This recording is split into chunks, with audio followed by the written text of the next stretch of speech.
फाल्गुन महीने के शुक्ल पक्ष की एकादशी तिथि को आमल की एकादशी के नाम से जाना जाता है।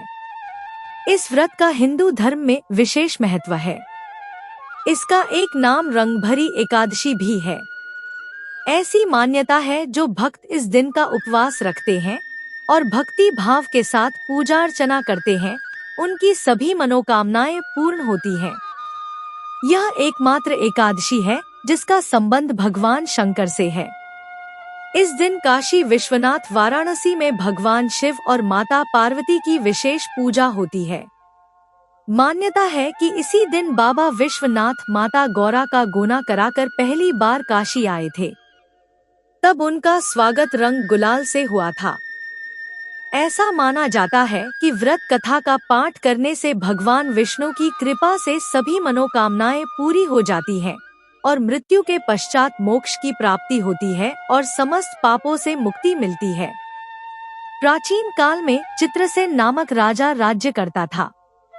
उसके राज्य में एकादशी व्रत का बहुत महत्व था और सभी प्रजाजन एकादशी का व्रत करते थे। वहीं राजा की आमल की एकादशी के प्रति बहुत श्रद्धा थी।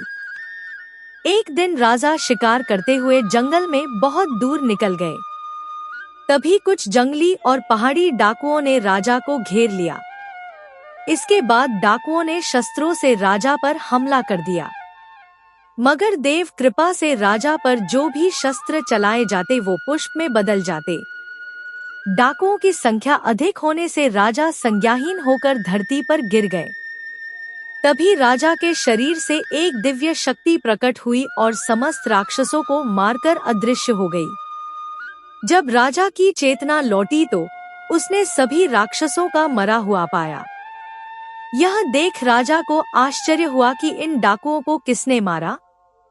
तभी आकाशवाणी हुई, हे राजन, यह सब राक्षस तुम्हारे आमल की एकादशी का व्रत करने के प्रभाव से मारे गए हैं।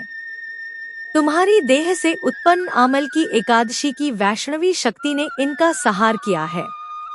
इन्हें मारकर वहां पुन तुम्हारे शरीर में प्रवेश कर गई।